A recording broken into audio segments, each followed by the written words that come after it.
The Penguins were victorious in their fourth preseason game, beating the Buffalo Sabres on Thursday night 3-1 at PPG Paints Arena. Hunter and I are going to talk about the game and more right after this on the Friday edition of the Locked On Penguins podcast. You're Locked On Penguins, your daily podcast on the Pittsburgh Penguins, part of the Locked On Podcast Network. Your team every day.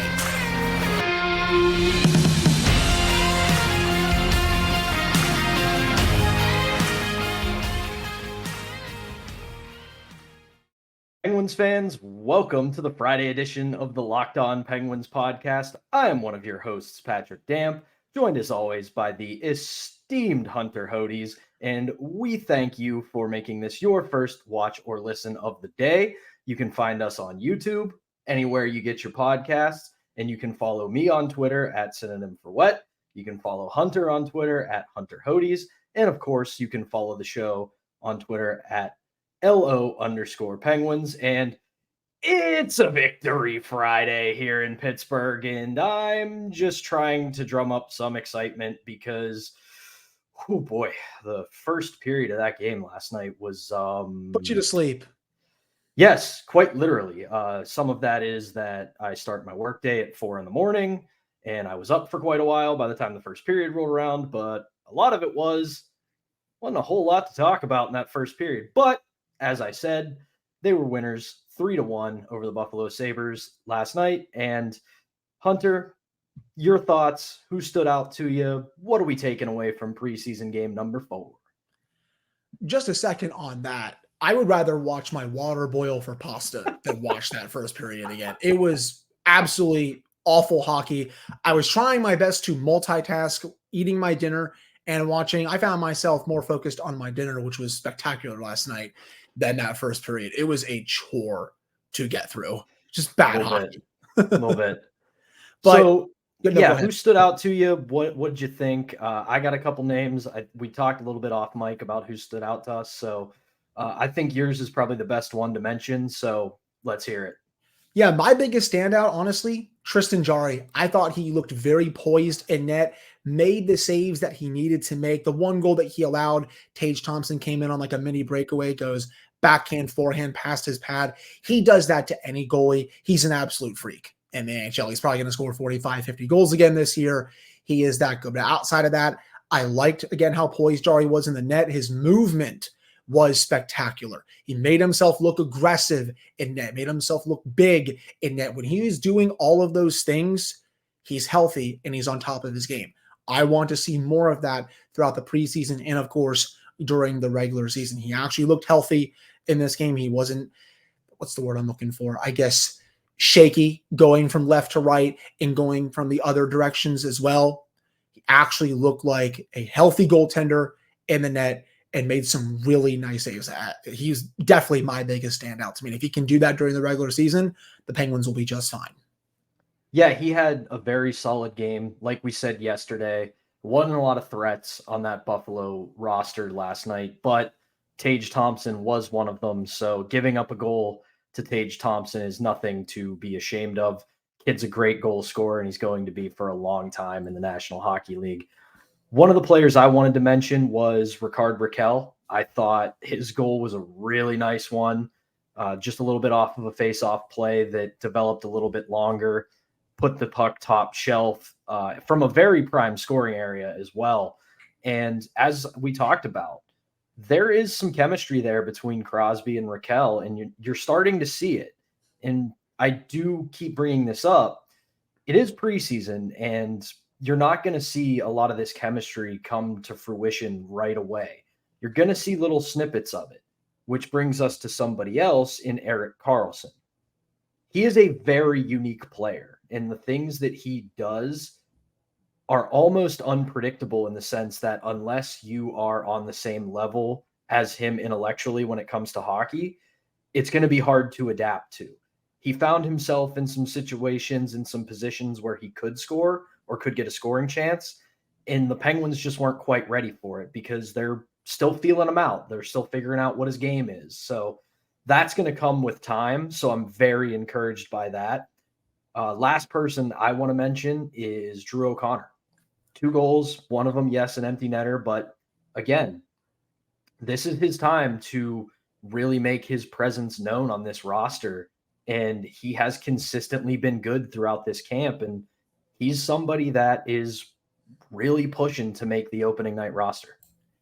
Agreed on all those points. And before I get to my final standout, because you hit on a couple that were also my standouts for this game. Speaking about Rakell, he scored that goal from the signature TJ Oshie spot where he has scored probably half of his goals in the league against the Penguins. I saw that spot right away. I'm like, yep, hit him there. Boom, puck goes in the back of the net. No chance for Comrie.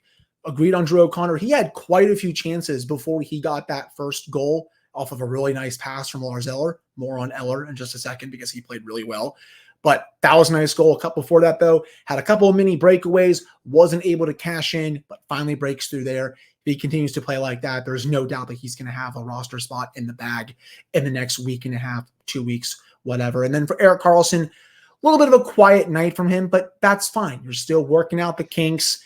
And when you can have a quiet night from Erik Karlsson where he's still, when he's on the ice, the Penguins have almost 75% of the expected goal share. That's pretty A-okay in my book, Pat. Yeah, and that's really all that you want. Obviously, not all, but you do want some more offensive push and output. But I say this all the time about elite players, especially ones offensively, is my worry for them is when the chances stop coming. That's when I get worried with players like that. It's not so much, oh no, they're mired in a scoring slump, because anybody who understands hockey, and especially anybody who understands analytics, is goals are random. There's no way to predict them, but you can look at the process and say, okay, they're doing the right things. So for your Erik Karlssons, your Sidney Crosbys, Evgeny Malkins, et cetera, when they are getting chances and creating offense, yeah, maybe the puck's not going in, but eventually that dam is going to break. Agreed. And there were a couple other plays I did notice from Karlsson last night. There was one play, he was deep in the offensive zone, and it looks like he's being pressured by a couple of Sabres players.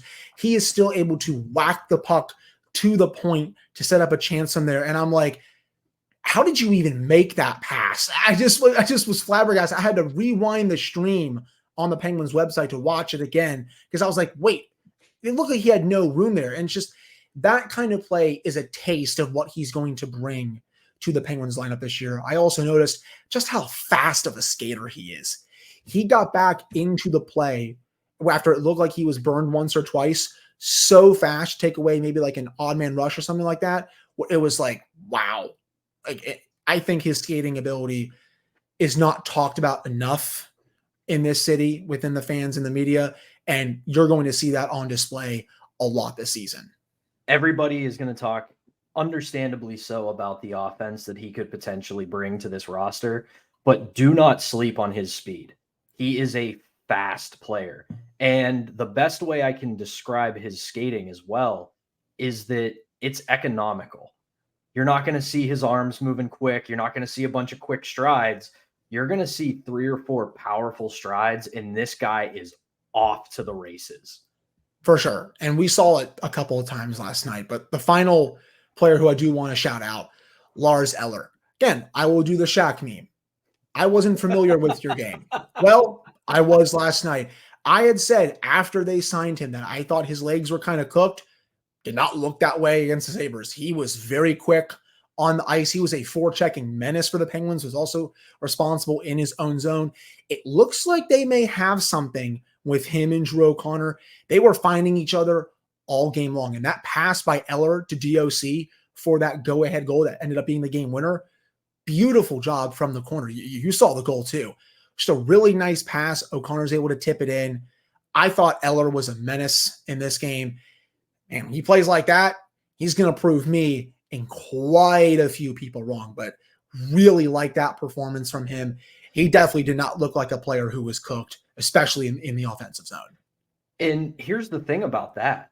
If that's part of your third line and they're just tenacious on the forecheck, here's the dirty little secret. They don't have to score. If they can just hem the opposing team in the offensive zone, their defensive zone, and tire them out, and then Sullivan taps one of Malkin or Crosby on the shoulder and goes, "Go get him." That's a net positive for this team. I would still prefer the bottom six to score, but I definitely understand what you're saying. No. For sure. In an ideal world, you want them to put up a good few goals here and there. But if they're going out and they're not hemmed in the defensive zone, right, and they're getting extended offensive zone time to wear down opposing defenses, that just makes life easier for the top six. Agreed. Yeah, you can't have it like it was last year where the bottom six was A, not scoring, and B, just allowing way too many goals when both those lines were out. Exactly. That's going to do it for this segment. When we come back, we are going to talk about what we ended the show with yesterday, and that is Ty Smith being placed on waivers and then clearing them today at 2 p.m. We'll talk about that and what it means for the roster right after this. But first, it's Friday, and maybe you're on your way home and you're thinking about cooking a nice big dinner, and you get all the ingredients out in the kitchen. You start getting ready, read the recipe, and think, man, I forgot to get an onion. Now that is where DoorDash Grocery comes into play. You've trusted DoorDash for a long time now to deliver your restaurant favorites, and now you can get groceries delivered right to your door as well. With thousands of grocery stores to choose from, you can find the best in your neighborhood, and you can boost your local economy with each and every order. You can get 50% off your DoorDash order up to a $20 value when you use the code LOCKED at checkout. Now, this is a limited time offer and terms do apply, but that's a 50% off of up to a $20 minimum subtotal and zero delivery fees on your first order when you download the DoorDash app in the App Store and enter the code LOCKED. Don't forget that code is LOCKED and you'll get 50% off your first order with DoorDash. We're back on the Friday edition of the Locked On Penguins podcast. I am one of your hosts, Patrick Damp, joined as always by the tremendous Hunter Hodes. And as always, we thank you for making this your first listen or watch of the day. As I said before we went to break, Ty Smith, he's going to Wilkes-Barre. He was placed on waivers when we were wrapping up the Thursday show yesterday. And I got to be honest, man, kind of surprised he made it through. I really thought he was going to be a candidate to get claimed because he's young. He's got some offensive talent. There's a good bit of potential there. And if you're a bubble contending team or a somewhat rebuilding team, that seems like a good defenseman to put in your system. And I don't know. I'm just genuinely stunned he made it through waivers. That's where I am at as well. You're telling me there's not a non-playoff team out there that didn't want to take a free flyer on him with all of that offensive potential that he has, with how he's a former first-round pick, with how he was on that all-rookie team as a member of the Devils. No one really wanted to take a flyer on him. It was just very intriguing to me. And yes, I do understand that maybe some teams are not ready for that yet because they're trying to figure out what they want to do with their own rosters. Remember, we still got about almost 2 weeks at this point until opening night. A lot of these teams are not at where the Penguins are right now in terms of roster cuts. They are going to do a lot of their cuts a little later on. So maybe if they would have done this next week, it could have been a bit different. Kyle Dubas could have just been using a strategy here where he knew no one was going to take him just because it's a bit early. But still, despite it being almost 2 weeks before opening night, I'm still a bit surprised considering what I just said. He's going to go down to Wilkes-Barre. I don't think the Penguins are going to trade him at this point, though. Honestly, if they can get a late round pick for him back, that would be preferable as to keeping him in Wilkes-Barre, because let's face it, I think he's better than an AHL player at this point. He belongs in the NHL, but with how P.O. Joseph has blown past him the past year and a half, there's no spot for him with the Penguins. So sooner rather than later, I still think they're going to have to figure something out here. But yeah, I was definitely surprised. I thought for sure he was going to get claimed. Heck, I was listening to 32 Thoughts this morning, and even Elliot Friedman was even saying that he thought someone was going to take a flyer on him. So again, I was definitely a bit stunned that he was not claimed by a team, but Penguins will get their chance to keep developing him. And hey, maybe they'll get to turn him into something at some point, even though that's probably on the low end of probabilities right now. Agreed with that. And I'm going to put my blue light on here and sound the siren because I got to be the conjecture police for a second.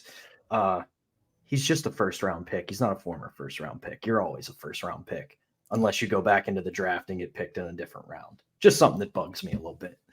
Anyway, he joins the likes of Jonathan Gruden, Rem Pitlick, Taylor Fadoon, and Xavier Ouellet in those players who have been assigned to Wilkes-Barre Scranton. Not a lot of surprises here. Most of these guys either made a little bit of an impact or not much of one. You kind of figured this was going to be the next round of cuts or, I don't know, reassignments, because it kind of feels weird saying cut just because they're still in the organization. They're just not going to be on the big club. Right. There's really no surprises there. If you want to count one as like maybe a mini surprise, Rem Pitt, like I thought he played well in the second game against the Blue Jackets, had a couple really nice plays to gain the offensive zone.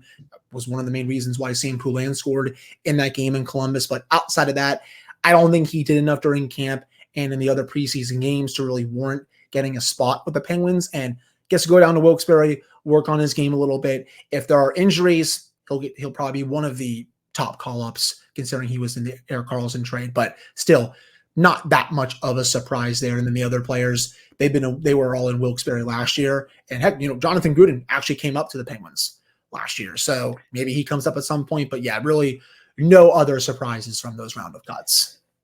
Meanwhile, we still have Alex Nylander on the roster, Sam Poulin on the roster, Radim Zohorna on the roster. These guys have been pretty effective so far this training camp and this preseason. So who knows, man? I wrote about it this morning on KDKA for Penguins Perspectives. I'm really starting to get to the point where I think, you know what? Screw it. Leave them on the roster, give them some bottom six time, and see if you got something here. Like we said when we talked Josh, like Josh said, they're not interested in winning the division. They just want to get into the dance. And beginning of the season, you got a softer schedule to start the first couple of weeks. You're not going up against a bunch of big-time contenders. So why not play with things a little bit to start the year and see if you got something? Let the kids play and see if you can score some goals. Zohorna was taking line rushes with Evgeny Malkin's line during practice today. It was rotating, but he was still taking line rushes with them, and I'm fairly certain he'll probably play on Monday up in Halifax, Nova Scotia for that game. It's time for him to get even more looks. I mean, he's trying to play his way onto the roster. I mean, I saw the updated roster is about 19 forwards left right now. He's one of the last ones. I agree mostly. I mean, I liked what I saw from Nylander last night. He didn't do things that were made you be like, wow, oh my God, he really stood out. But he was still pretty fine. I mean, he had a couple of chances during the second period, not the first period, obviously. No one had a chance in that period. They had a couple of scoring chances there. His chemistry with Malkin is not all the way there yet, which is why I think you would probably see him in a bottom six role to start. Still has a little bit more to go, I think, to make the team, but you can't know what you have in two players like that unless they get live reps in the NHL, and you're going to see that for these final few preseason games. Yeah, and again, the team's getting ready here. They're about to fly, or they think they already have flown up to Nova Scotia, either in the air now or already there. But yeah, I agree. Like if we get to the next, I think there's 3 preseason games left. At this point, let these guys cook. Just let them go. Let them see what they can do. We know what we got in a lot of these roster regulars that we've had for the last few years. So at this point, these guys have earned, in my opinion, a chance to really, really show what they can do at the end of this preseason. It's been one heck of a competitive camp in preseason, and I expect that to continue over this next week. As heck, preseason ends next week. We're going to know a lot more about this roster at that time than we do right now. It's showtime. Let's see what they can do these final few games. Still want to see more of Sam Poulin. Still want to see more of Valtteri Puustinen. I still need to see some more from Andreas Johnsson. He was signed during the offseason to that one-year deal. To me, he hasn't done enough to warrant an NHL spot. I want to see what he can do in those final couple of games, because if he's not able to be as good as some of these younger players from Wilkes-Barre, they may have no choice but to put him on waivers and then have someone else make the team. But that's also someone that I really want to keep my eye on heading into next week. Speaking of keeping eyes on, there's somebody everybody's been watching in camp, and an old friend might be back a lot sooner than once expected. We'll talk about that right after this. We're back here on a Friday edition of the Locked On Penguins podcast. Once again, I'm one of your hosts, Patrick Damp, joined as always by the stupendous Hunter Hodes. And as I said just before we went to that ad break, now all of a sudden, where there once was doom and gloom, oh my goodness, this team is going to be without Jake Guentzel for 5 games, more games, maybe longer. All of a sudden, seems ahead of schedule and he's popping into practice. Now, it is a non-contact jersey, so everybody take a breath. He's not going to be playing in Nova Scotia on Monday, but this is a very positive sign for a guy who we thought we were going to not have for quite a while, and now he appears to be well ahead of schedule. Yeah, I mean, just reading between the tea leaves here, again, I don't claim to have any insider information. I've never really been an insider or anything like that. Elliot Hodes over here. I know. Hashtag Hodes Insider on social media and all that stuff. But there definitely seems to be some optimism. I'm just guessing here that he'll be available before that timeline of the first 5 games, whether it's the 3rd game, whether it's the 2nd game, heck, whether it's the 1st game against the Blackhawks. There's a chance that he could be available for that. And say he practices in the non-contact jersey for the next 5 to 6 days, switches that out, puts on the full contact jersey. Who's to say that he won't be available for that game against the Blackhawks if he's able to practice in a full contact capacity for a week or something like that? There's definitely a shot. And that would be very welcome news to the Penguins because they are a completely different team when he is not in the lineup. Agreed. The one thing I do think, and again, similar to what you were saying, this is just my speculation and my thought on it. I think we probably see him by maybe the 3rd or 4th regular season game, because what they'll probably do is near the end of camp, ramp him up a little bit, put the contact jersey on, see how he's feeling, kind of take this day to day, because even if he is ahead of schedule right now, getting surgery on your ankle, getting surgery at all it's a tough draw. It's a tough rehab. So it's not like they want to just say, oh, look, he's moving quick. He's got his speed. He's doing okay. Let's play him. You got to see how he reacts to contact. You got to see if he holds up to contact, because if he goes into a corner and there's contact and re-aggravates an ankle, this could be a much longer term injury. So I think we may not see him right away, but we may see him a lot sooner than once expected. But I also do think that the coaching staff and management understand how valuable this guy is for once we get to later in the season rather than right out of the gate. Because again, said it in the last segment, the team's not worried about winning the division. They're worried about getting into the playoffs. They're worried about getting into the playoffs and playing well when they get into the playoffs. So Jake Guentzel's not going to win or lose you the Stanley Cup in October, but you'd much rather have him in April and May. I agree with you. And just to hit on one of your points that you just made, the last thing you want to do with Jake, especially in this situation, is rush him back. Because say, he keeps being ahead of schedule, but then he hits a setback and then he has to miss maybe more than 5 games. He's already doing really good right now, but you don't want to push him to a point where he potentially has a setback with that ankle injury, and then you have to reassess, have him be out a bit longer than what you anticipated when you made the announcement all those weeks ago. You just got to manage his workload right now. And I think the Penguins are doing a really good job of that. It's great to see him back in practice. I would love to see him back for that opener against the Blackhawks. But if he's not there, even though he's taking full contact, and maybe he's not there for that 2nd game, it's not going to be the end of the world because he's still going to be on that timeline. 3rd or 4th, 5th game, even if it's a 6th game, even if he misses all 5 of those games, Pat, gets back for that 6th or 7th game of the season, that's still fine. That's really not even behind schedule, if you will. You just got to make sure that he's 110%, considering how important he is to this team, the amount of goals he scores, the playmaker that he is. There's just no replacement for him in this lineup. Yeah, and we have seen a lot of guys, because it's been a competitive camp, that they're not going to be Jake Guentzel's long-term replacement. They're not going to take that spot away from him. But they have shown that in a pinch, they can help. They can be a temporary stopgap while they make sure that this guy's ready to come back to game action rather than have to make a panic trade or try a bunch of things out that don't work. Between a lot of the guys we've talked about throughout camp the last few weeks, and now seeing that Jake Guentzel is ahead of schedule, the Penguins are in a much more advantageous situation than they were, say, a month ago. Yeah, you just need to have those players come up when they play with Guentzel. Just have them survive for a first, again, 2, 3, 4, 5 games. If those players can maybe pot a goal or two during that time, and then boom, Jake comes back, that is a job well done, in my opinion. Those players are not going to be obviously scoring at the pace that Jake will, because not many players in the league can. But if they can, again, score a goal or two, help replace Jake by committee, then once he's ready to return, and it looks like it's going to be hopefully quicker than a lot of us expected, it's going to be very seamless. Those players can go back down the lineup and everything is going to be just fine. Exactly. If he only misses 4, 5, 6, 7 games, but then you get 3, 4, maybe 5 goals from some of those guys who step in or some of those depth players, perfectly fine.